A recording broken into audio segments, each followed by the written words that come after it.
Ahí está. Bueno, me dice si ahí está bien. ¿Cómo en mi casa? Estamos cómodos. Estamos chévere. Estamos chévere aquí. Okay. Ok, este es el micrófono aquí, entonces no puedo hablar así también. Aquí tranquilito. Bueno, vamos a comenzar.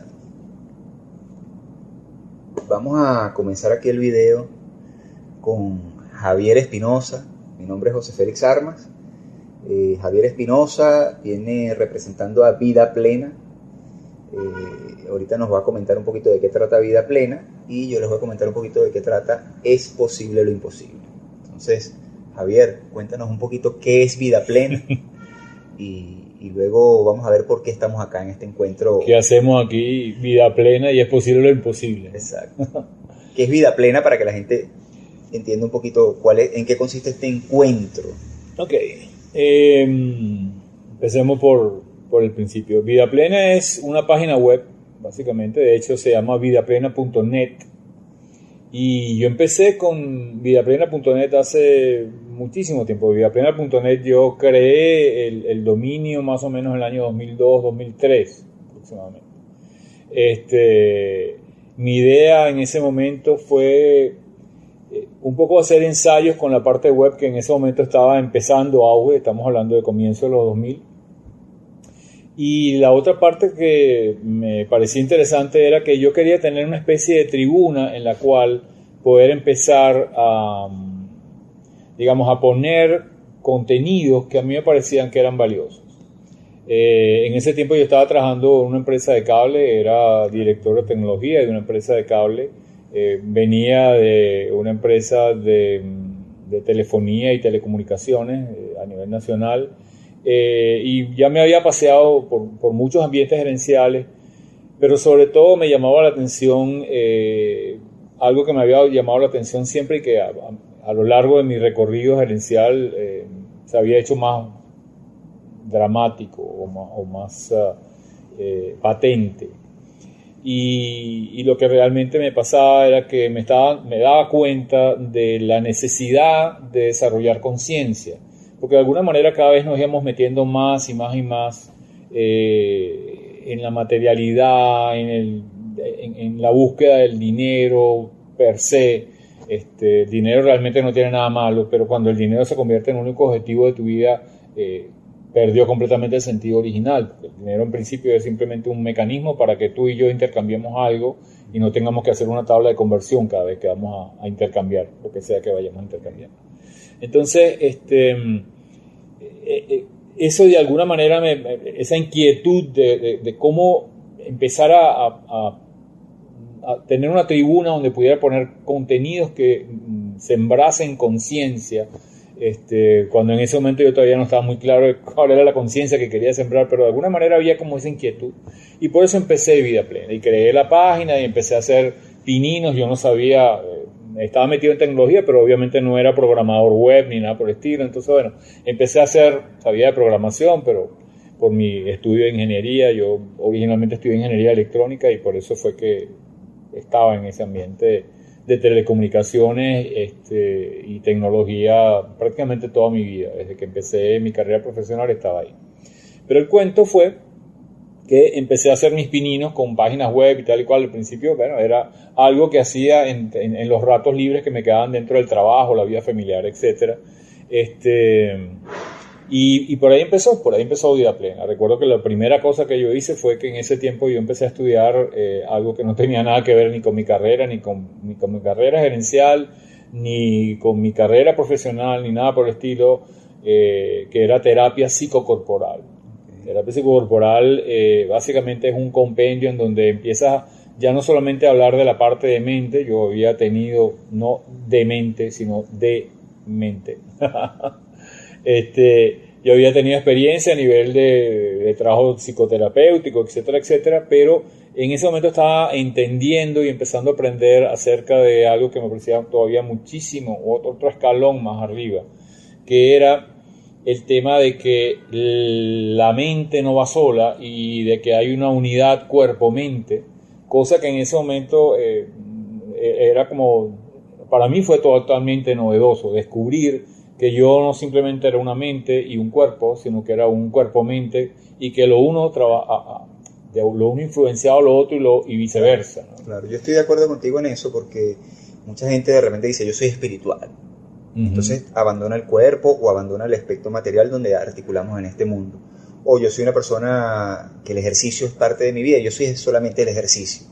Entonces yo creo que todo va unido, yo creo que en eso sintonizo mucho contigo y comulgo de que todo tiene una unión, tiene una simbiosis o una reacción en cadena, de una u otra manera estamos relacionados con todos los aspectos que por X o por Y conocemos nosotros de distintas maneras, ya sea por nuestra información religiosa, espiritual o experiencias personales que haya tenido cada quien. Mencióname también un poco, me gustaría para la gente que está viendo este video, algunos títulos que tú tienes publicados de películas, porque yo he visto películas que tú tienes allí ordenadas en orden alfabético o por temas. Es una página bien estructurada de un contenido de no solamente de crecimiento espiritual, sino incluso de avances y descubrimientos científicos que van como que uniendo el aspecto espiritual con la ciencia. Entonces creo que hay muchas cosas que no es que estamos hablando de un canal espiritual nada más, o religioso nada más, o científico nada más. Creo que hay de todo allí y a mí me impacta mucho. Hay películas muy impactantes, pero para no entrar en ese detalle, menciónanos algunas películas que tienes para que la gente conozca de qué va. Creo que eso puede ser una idea para que la gente entienda de qué hay allí. Sí, lo que pasa es que o sea, nos tenemos que dar un saltico más. Lo primero que yo empecé a poner fueron básicamente contenidos que tenían que ver con mi aprendizaje en ese momento de lo que era terapia psicocorporal, que era la mezcla de lo psicológico con lo corporal y cómo una cosa influencia a la otra. Okay. Que de hecho es un mundo fascinante que algún día le podemos dedicar un programa completo a hablar de eso para que la gente de alguna manera tome conciencia de eso y se empape de eso. Pero al cabo de un tiempo, de hecho no mucho tiempo después, surgió YouTube. YouTube nace en el año 2006.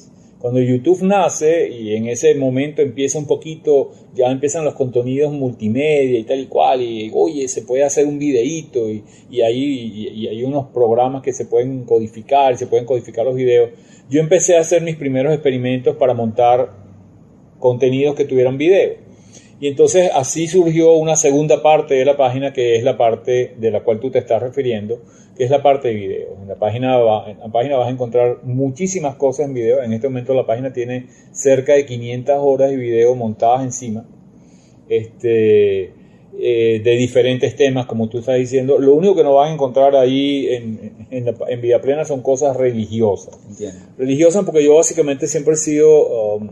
empecé como quizás muchos empezaron, más o menos dentro de la religión. Obviamente yo nací y crecí en la religión católica, fui a colegio de curas primaria y secundaria, pero eventualmente empecé a ver eso con una visión crítica y a darme cuenta de que la religión era un formato y que una cosa era religiosidad y otra cosa era espiritualidad. Y de alguna manera, quizá por tradición familiar o lo que sea, yo me vi nunca he sido muy llamado a la religiosidad, pero sí siempre tuve una inquietud muy grande a nivel de qué era la espiritualidad, qué somos nosotros más allá de este cuerpo que aparentemente pareciera en primera instancia que es lo único que somos. Entonces, por ahí empezó el tema de ir montando videos y hacer experimentos. YouTube fue creciendo. Me acuerdo que yo he cambiado 3 veces el formato de los videos que había en su momento en Vida Plena. A medida que YouTube fue evolucionando, yo también me fui un poco adaptando. Cuando todo esto empezó, los formatos de video que había eran muy sencillos. YouTube empezó con videos que eran de 320 por lo que fuera de ancho. Normalmente era el cuadro de la televisión 320 por 240, y después, se empezó a ampliar y hoy en día tiene películas de alta definición que son extremadísimamente pesadas, etcétera, etcétera. Pero Vida Plena fue creciendo y hoy en día, como tú bien dices, Vida Plena prácticamente es, yo diría que una especie de Netflix espiritual gratuito, espiritual en ese sentido amplio de la palabra, espiritual o de conciencia. Porque como bien dices, claro, mi formación de ingeniero siempre me jaló también mucho hacia ese lado. De alguna manera yo me he ido aproximando a la espiritualidad desde la ciencia, lo cual en algunos momentos puede parecer una especie de contradicción, pero yo pienso que justamente hace falta, porque la gran dicotomía que hubo en la humanidad aproximadamente eso, en 1700, no, mentira, más atrás, 1600, la gran dicotomía que hubo fue que la espiritualidad se separó de la materialidad y la iglesia dijo, bueno, nosotros nos quedamos y vamos a hacer lo que resolvemos y decimos qué es lo que hay y lo que no hay a nivel de espíritu, y los científicos que estaban naciendo en ese momento, o sea, estamos hablando de la época de Newton, más atrás, Descartes, etcétera, ahí ustedes ocúpense de la materia, que nosotros nos ocupamos del espíritu y nos repartimos el negocio. Mira, eso está muy interesante, el conocimiento, el poder que tuvo la iglesia, y como que se generó un control, o hay una ocultación allí, algo pasó, o algo evidentemente ha pasado. Yo creo que muchos nos hemos dado cuenta a lo largo de esta última época, porque todo en internet está a la mano, hay mucha información a la mano, y de hecho tú en internet, tu investigación profunda, lo que ha hecho es como seleccionar grandes películas que tú has encontrado por alguna u otra manera y las has montado en tu página porque consideras que eso es lo que tiene que ver el mundo para elevar su nivel de conciencia. Creo que eso es lo que tú estás mostrando. Pero bueno, también queremos conocer un poquito el lado de cómo entró Vida Plena en contacto con Es Posible lo Imposible, pero vamos a hacerlo después de un corte. Buenísimo, me parece excelente para que dejemos que nuestra gente se tome un break. Ok, se vaya a tomarse un cafecito y vuelve ahorita.